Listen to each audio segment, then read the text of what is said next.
Hi guys, it's Christina Blackfeather here.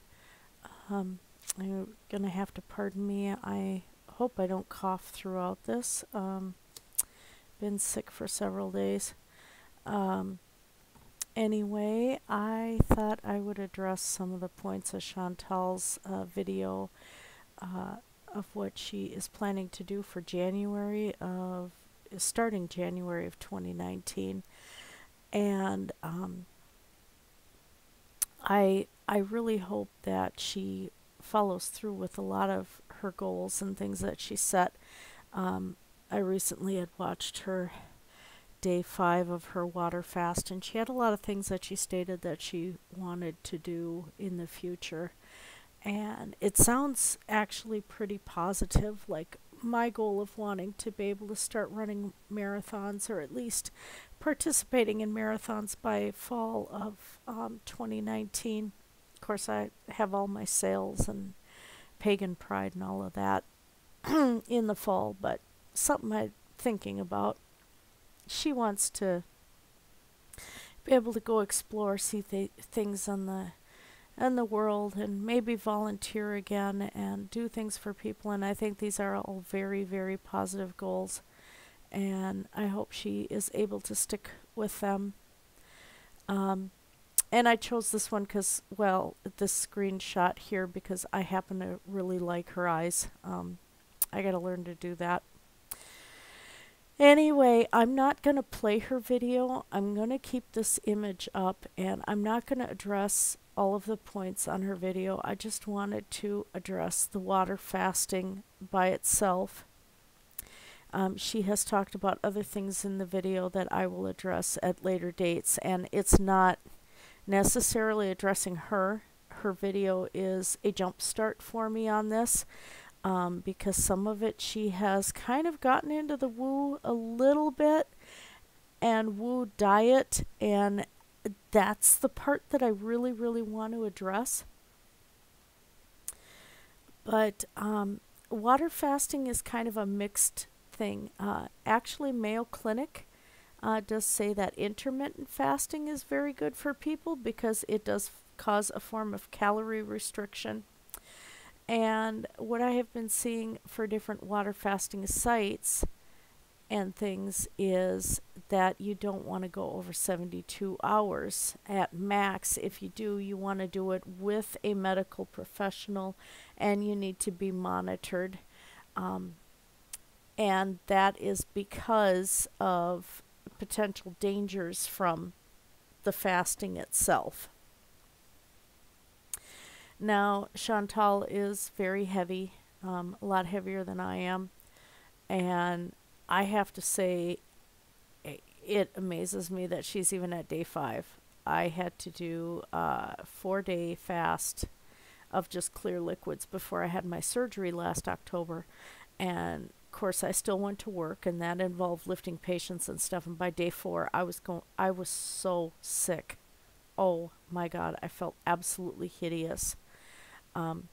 It sounds like she's not exerting herself, which is a better way to do it. I had no choice. I had to get some income in before I was going to be off work for a month and a half, which turned out longer, as you all know.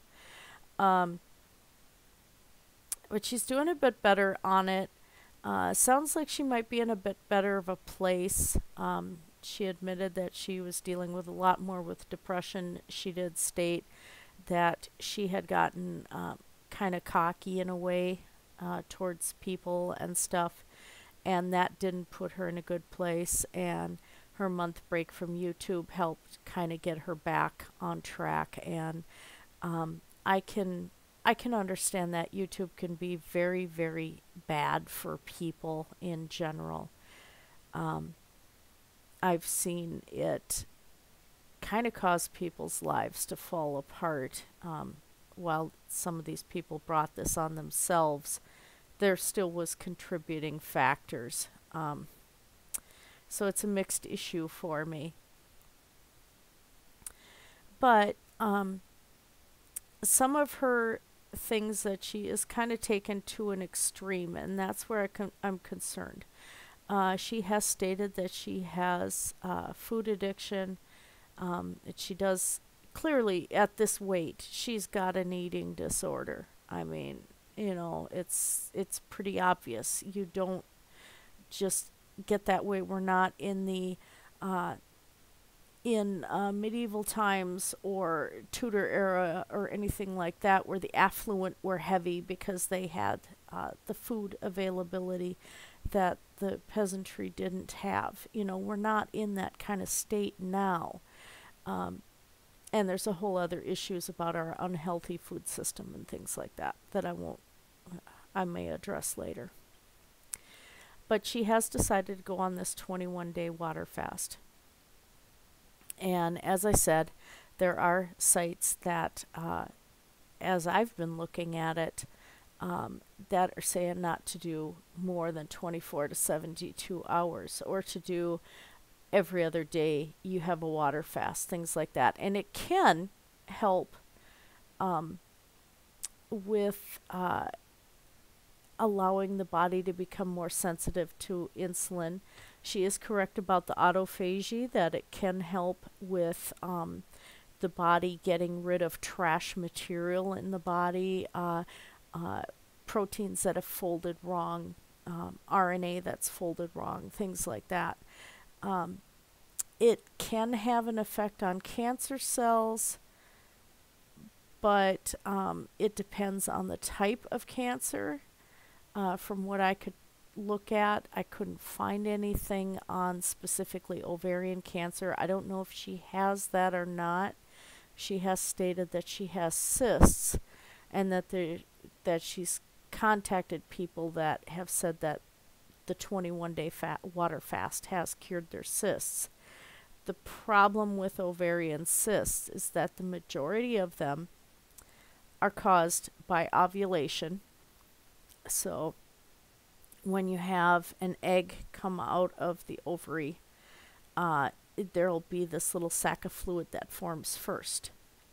And the egg will come through that and go into the fallopian tube and, go for fertilization. But the fluid sac that had formed around that, sometimes those will just close up without absorbing back into the body. And when they close up, they form this little water ball, which is what a cyst is. You can get them on your wrists. You can, the Bible bumps, you can get cysts pretty much anywhere. But eventually, a lot of these will take 1 to 3 months and they disappear. And you can have some that come back, and you have some that form and others disappear, and things like that. Where you end up having problems is where some of the cysts don't disappear, like the ones that I had that were 10 centimeters, multiple ones that size on both ovaries. And she's displaying the symptoms that I had, and there's pain in the areas where those cysts are located. It was pain with bowel movements. There's pain with urination. It was improper urination, improper bowel movements. Now, part of it for me too was that the uterus had come out of the birth canal, and so it was pulling all my organs down with it. And so that was causing more of my bowel issues as well, because it was taking the bowels with it as well. I don't know if she has it to that extent. The way she's describing it, she might have a bit of prolapse, unless I've seen ultrasounds. I don't know. But she is displaying, she's talking about having symptoms of ovarian cysts that are not going away. The problem is that autophagy is not going to get rid of those cysts. Even ones to that extent may go away over time. Just like with fibroids on the uterus, I would have some that would come and go. Pregnancy made some of them disappear, and then I had other ones come after pregnancy. But if she's got polycystic ovarian disease, then there's multiple little cysts on the ovaries, and that will kind of increase infertility and stuff. and also you get more production of testosterone instead of female hormones, which causes an increase in the facial hair and things like that, and an increase in belly fat. So there's all these different things that these cysts can cause. Um, but starving yourself for 21 days is not going to cure anything. All you're getting rid of at that point is electrolytes, which are extremely important.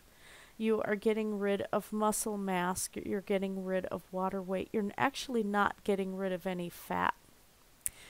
And while it can help with like blood pressure on the short term, it can help with insulin sensitivity on the short term, and it can help with triglycerides and cholesterol on the short term. That is, we're talking 24 to 72 hours. At a 21-day point, she is just starving herself, which I know there's going to be people making jokes about, at the how heavy she is, or like me, starving myself, ha ha ha ha. But that's not the healthy way to go about it. Because what is going to happen is when she tries to come back to eating, there's something called a refeeding syndrome. And Chantal, if you do watch this, I want you to keep this in mind. First off, they don't recommend a prolonged fast with anyone that has an eating disorder. And refeeding syndrome is part of the reason why, especially if you have somebody that has anorexia or something, which clearly you and I don't, but it can cause problems regardless. And it's potentially fatal shifts in fluids and electrolytes that occur in malnourished patients. Now, usually it occurs with artificial refeeding, which is IV, enteral or parenteral, which is tube feeding, and they come from hormone and metabolic changes that can cause serious clinical complications. One of your big things is that you're going to lose phosphates, but there's abnormal sodium, there's abnormal fluid balance, changes in glucose, protein, and fat metabolism, thiamine, hypokalemia, which is fatal. That's a severe drop in potassium. And potassium rules your heart. Too much or too little is going to cause cardiac events. That's why the blood pH is only within a very tight certain range. Going beyond that range, and I don't remember off the top of my head, it's like 4.5 to 4.7, I think, or 4.9. But it is an extremely tight range. It will fluctuate during the day naturally. I'll address the whole alkalizing thing later because it's crap. But when you fall outside of that range, you run into some serious cardiac risks, and that's going to be one of your major risks coming back to eating after doing a 21-day fast. This can even occur with a 72-hour fast. Let's see here. Let's see. It does come about from prolonged fasting and can come back from rapid refeeding. There's metabolic changes that try to prevent protein and muscle breakdown, and that's what starts this ball rolling in the first place.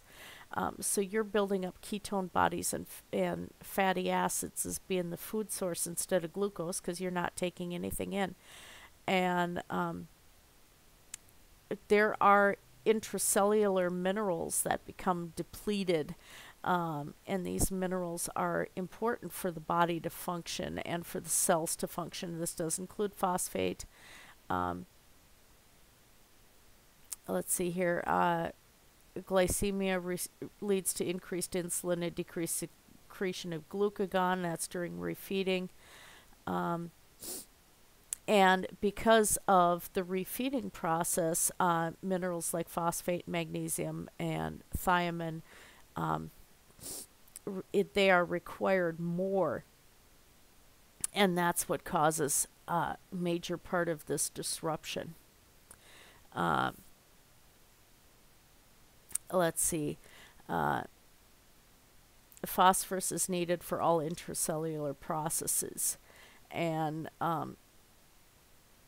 there's a lot of messengers between cells and enzymes and stuff that need phosphate in order to work properly, and this will affect it. It also affects your hemoglobin to be able to bind to oxygen. Um, this will be depleted in your entire body, and you'll also get an insulin surge. Um, it increases the use of the phosphate in the cells, which is going to decrease it in the blood and the extracellular spaces. Um, and eventually it's going to affect everything. And as I said about potassium, is very dangerous to be outside of that balance. It can cause arrhythmias and cardiac arrest, and that's either with a very high potassium or a very low potassium. In this case, when you're coming back and get refeeding, you run a risk of an extremely low potassium.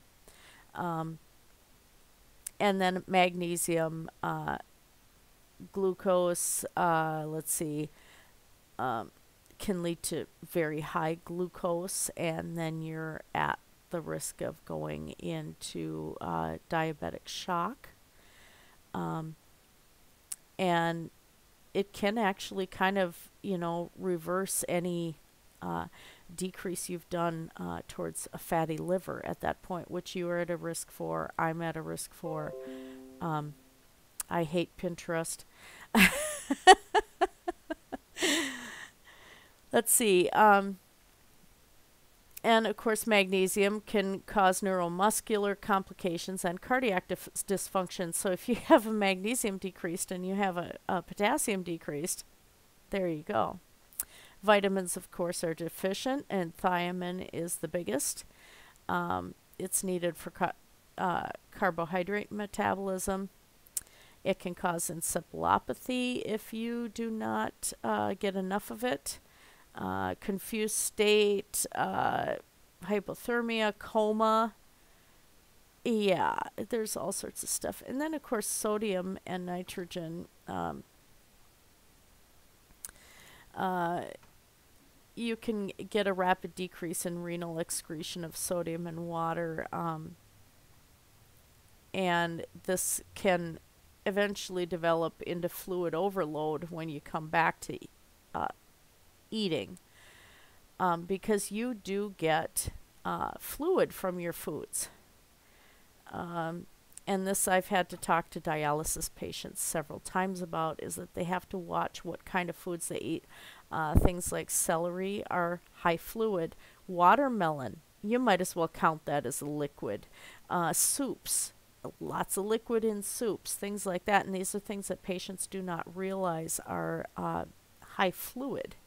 So this is one of the other risks from doing a prolonged water fast, is that you actually are not getting as much fluid intake as you think, because there's just no way to drink as much fluid as you're actually getting from the foods on your day-to-day diet regularly. So a lot of patients will end up with dehydration on a water fast, which sounds silly, but it does happen. And at this point is what you're settling yourself into is the definition of chronic malnutrition is a patient unfed for over 7 days. So this is what you would be setting yourself into. I don't know if you have diabetes. If it's uncontrolled, this puts you at a risk of refeeding. You don't fall under elderly. I don't know if you use antacids or diuretics. You're not underweight, so that's not going to be an issue.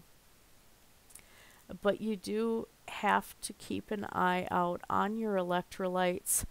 I know that it's not necessarily a part of a water fast, It's not what water fasting is.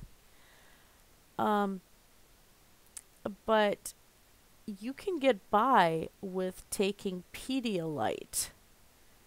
Don't take Gatorade or things like that. If you want to be as close to a water fast as possible, um, and still do it and not deplete yourself too bad, then my doctor had me doing Pedialyte in between all the other clear liquids, and that was to keep my metabolites and stuff up. Um, but in general, I don't recommend the 21 days in the first place. I think you've gone far enough. Um, that doesn't mean you can't do another shorter fast later. Um, Even these sites that are talking about the benefits of water fasting are saying to just do it in short periods. Um, don't do a large meal when you come off of it. They're saying smoothies or smaller meals. Um, and you want to avoid the refeeding syndrome because it can get you hospitalized or dead. And you really, really want to avoid that. Some of the benefits you might see, of course, will be the blood pressure, the improved sensitivity to insulin. But again, it will get rid of free radicals. It's not going to cure your cysts. You're going to find that some go away, well, because they usually do go away and they come back. Some of them stay. Your physician is going to be taking care of that. If you have diabetes, it can increase the adverse side effects in type 1 and type 2. If you're on your way to chronic kidney disease, it can cause further damage to your kidneys. You don't want to go there. And it's going to encourage eating disorders like bulimia, which is, there's binging in bulimia, and heartburn is another one that you're going to find. So this is something you really, really need to be careful with. I kind of wish that you would stop. You've done, if you're doing what you say you did, then you've done 6 days so far. That's good. Give yourself a couple weeks, eat healthy, and then, do another 3-day fast and set yourself up a pattern, or fast every other day, or, do intermittent fasting. But this 21 days is not good for your body. And I just had to put my 2 cents in there. I wish you the best of luck. I'm going to keep watching just to see what you do. Keep up the positive attitude, and it's going to be a long road to hoe. But go for it. If those goals are something that you really, really want to do, I'm all with you on there. There's things that I want to do too when I get the weight off, and the only way to do it is to get the weight off, but please do it healthy, Chantal. Thank you. Blessed be everyone.